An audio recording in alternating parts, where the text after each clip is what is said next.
Welcome to this deep dive. Today we're looking at some fascinating source material. We are. Specifically, Habakkuk chapter 3. Right, just that one chapter. And our mission really is to unpack the incredible imagery in there. Definitely. And the emotion, it's very raw. Plus a pretty surprising message tucked inside this poetic prayer. It really takes you on a ride, doesn't it? From this Mm-hmm. overwhelming divine power and judgment all the way to this deep personal sense of resolve.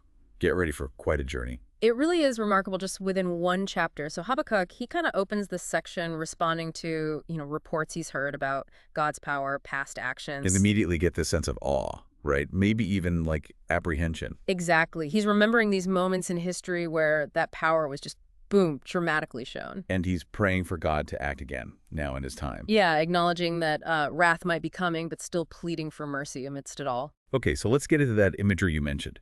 It's so vivid. It paints God arriving from specific places. Teman, Mount Paran. And those aren't just random names, are they?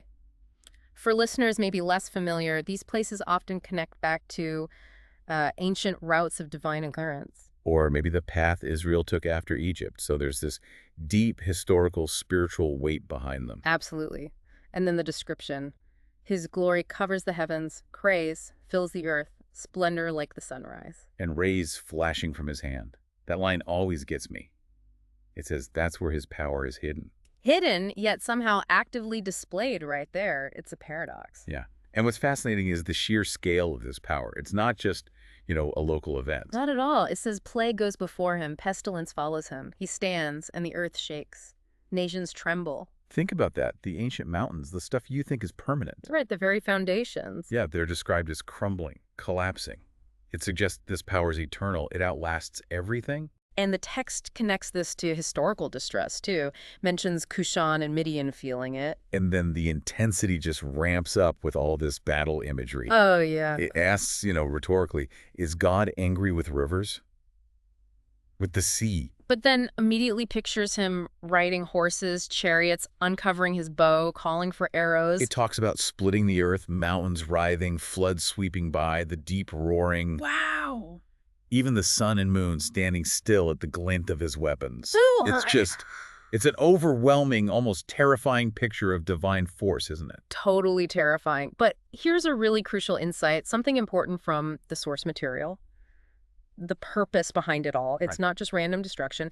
The text clearly says, you came out to deliver your people, to save your anointed one. Ah, so this cosmic level power, shaking mountains, stopping the sun.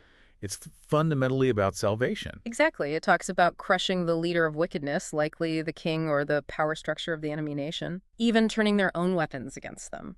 So this immense power, it's not chaotic, it's targeted deliverance. Even if it means, overturning nature itself to do it. Okay, here's where the chapter takes a really dramatic turn. And this is where it gets, I think, really interesting for you listening. After witnessing or hearing about this overwhelming power and the judgment it signals, the prophet's focus shifts completely. Right onto his own reaction. His physical, emotional reaction. He says, I heard and my heart pounded, my lips quivered, decay crept into my bones and my legs trembled. That's not just thinking about it, that's feeling it deep down. A profound, visceral fear, weakness. In the face of God's might and this coming storm he knows is approaching. And this moment, it raises a critical question, doesn't it? You might expect someone feeling that level of terror. Yeah, total panic. Right, especially facing the disaster he knows is coming. You'd expect paralysis, maybe despair, but the text pivots. It absolutely pivots. It moves from that physical trembling to this incredibly powerful declaration. Even when imagining total devastation. Total devastation. The text paints this picture. No fig buds, no grapes. Olive crop fails. Fields produce zero food. Sheep pens empty. No cattle. Everything gone. Complete ruin. Everything their physical lives depended on. Wiped out. And yet, right at that point, imagining the absolute worst. He declares, yet I will rejoice in the Lord. I will be joyful in God my Savior. It's not just putting on a happy face. This is deep joy in spite of it all. Not because things are good, but despite them being terrible. And the source of that strength, that joy, is spelled out. What is it?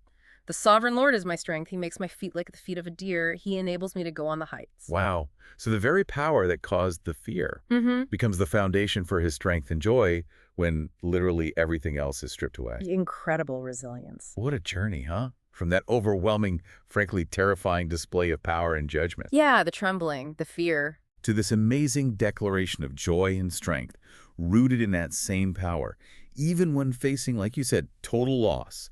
The figs, the grapes, the cattle, all gone. It really makes you think, where does genuine resilience come from? It does. And this ancient prayer right here in the source material, it leaves you with a pretty important question to think about. Yeah. In those moments when your own fields produce no food, metaphorically speaking, when everything you rely on seems lost or threatened, what's your unshakable foundation? What's the source of your strength, your ability to find joy? Something to really ponder.